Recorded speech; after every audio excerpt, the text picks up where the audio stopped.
या चैनल कौन सब्सक्राइब करेगा? वीडियो देखने से पहले सब्सक्राइब कर दो चैनल को। हाँ तो दोस्तों, आपके सामने एक और सच्चाई कहानी के रूप में। 45 साल के महात्मा गांधी 1915 में भारत आते हैं। 2 दशक से भी ज़्यादा दक्षिण अफ्रीका में बिताकर इससे 4 साल पहले 28 वर्ष का एक युवक अंडमान में एक काल कोठरी में बंद होता है। अंग्रेज उससे दिन भर कोलू में बैल की जगह हाँकते हुए तेल पिरवाते हैं, रस्सी बंटवाते हैं और छिलके कुटवाते हैं। वो तमाम कैदियों को शिक्षित कर रहा होता है, उनमें राष्ट्रभक्ति की भावनाएं प्रगाढ़ कर रहा होता है और साथ ही दीवारों पर कील कांटों और नाखून से साहित्य की रचना कर रहा होता है। उसका नाम था महान विनायक दामोदर सावरकर, वीर सावरकर। उन्हें आत्महत्या के ख्याल आते उस खिड़की की ओर एकटक देखते रहते थे जहाँ से अन्य कैदियों ने पहले आत्महत्याएं की थीं। पीड़ा असहनीय हो रही थी, यातनाओं की सीमा पार हो रही थी। अंधेरा उन कोठरियों में ही नहीं, दिलो दिमाग पर भी छाया हुआ था। दिन भर बैल की जगह घंटों रात को करवट बदलते रहो। 11 साल ऐसे ही बीते। कैदी उनकी इतनी इज्जत करते थे कि मना करने पर भी उनके बर्तन कपड़े वगैरह धो देते थे, उनके काम में मदद करते थे। सावरकर से अंग्रेज बाकी कैदियों को दूर रखने की कोशिश करते थे। अंत में बुद्धि की विजय हुई तो उन्होंने अन्य कैदियों को भी आत्महत्या से विमुख किया। लेकिन नहीं, वहाँ गवारों का कहना है कि सावरकर ने मर्सी पेटिशन लिखा, सॉरी कहा, माफ़ी मांगी, ब्ला ब्ला ब्ला। मूर्खों काकोरी कांड में फंसे क्रांतिकारी रामप्रसाद बिस्मिल ने भी माफ़ी मांगी थी, तो उन्हें भी डरपोक करार दोगे क्या? बताओ, उन्होंने भी माफ़ी मांगी थी अंग्रेज़ों से। क्या इस कसौटी पर क्रांतिकारियों को तौला जाएगा?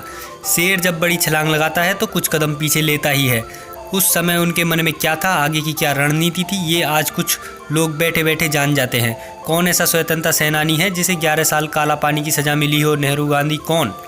नाना साहेब पेशवा, महारानी लक्ष्मीबाई और वीर कुंवर सिंह जैसे कितने ही वीर इतिहास में दबे हुए थे। 1857 को सिपाही विद्रोही बताया गया था। तब इसका पर्दाफाश के लिए 20-22 साल का एक युवक लंदन की एक लाइब्रेरी का किसी तरह एक्सेस लेकर और दिन रात लगकर अंग्रेजों के एक के बाद एक दस्तावेज पढ़कर सच्चाई की तह तक जा रहा था। जो भारतवासियों से छिपाया गया था उसने साबित कर दिया कि वो सैनिक विद्रोह नहीं, प्रथम स्वतंत्रता संग्राम था। उसके सभी अमर बलिदानियों की गाथा उसने जन जन तक पहुंचाई। भगत सिंह सरीखे क्रांतिकारियों ने मिलकर उसे पढ़ा, अनुवाद किया। दुनिया में कौन सी ऐसी किताब है जिसे प्रकाशन से पहले ही प्रतिबंधित कर दिया गया था? अंग्रेज कितने डरे हुए थे उससे कि हर वो इंतजाम किया गया जिससे वो पुस्तक भारत न पहुंचे। जब किसी तरह पहुंची तो क्रांति की ज्वाला में घी की आहुति पड़ गई। कलम और दिमाग दोनों से अंग्रेजों से लड़ने वाले सावरकर थे, दलितों के उत्थान के लिए काम करने वाले सावरकर थे, 11 साल काल कोठरी में बंद रहने वाले सावरकर थे, हिंदुओं को पुनर्जीवित करके राष्ट्रवाद की अलग जगाने वाले सावरकर थे, साहित्य की विद्या में पारंगत योद्धा सावरकर थे। आज़ादी के बाद क्या मिला उन्हें? अपमान। नेहरू व मौलाना अबुल कलाम जैसों ने तो मलाई चाट सत्ता की। सावरकर को गांधी हत्या केस में फंसा दिया गया, गिरफ्तार किया, पेंशन तक नहीं दिया, प्रताड़ित किया।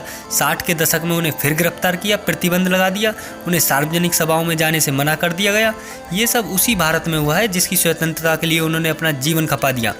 आज़ादी के मतवाले से उसकी आज़ादी उसी देश में छीन ली गई जिससे उसने आज़ाद करवाने में योगदान दिया था। शास्त्री जी पीएम बने तो उन्होंने पेंशन का जुगाड़ किया। वो काला पानी में कैदियों को समझाते थे कि धीरज रखो, एक दिन आएगा जब ये जगह तीर्थ स्थल बन जाएगी।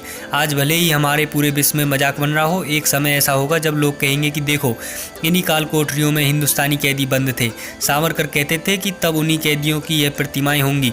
आज आप अंडमान जाते तो सीधा वीर सावरकर इंटरनेशनल एयरपोर्ट पर उतरते हो। सेक्युलर जेल में उनकी प्रतिमा लगी है। उस कमरे में प्रधानमंत्री भी जाकर ध्यान धरता है जिसमें सावरकर को रखा गया था। सावरकर का अपमान करने का अर्थ है अपने ही थूक को ऊँट के मुंह में मिलाकर पीना। हजारों झूले थे फंदे पर, लाखों ने गोली खाई थी। क्यों झूठ बोलते हो साहब, चरखे से आज़ादी आई थी। शांति समुदाय का आर्थिक बहिष्कार। जय श्री राम।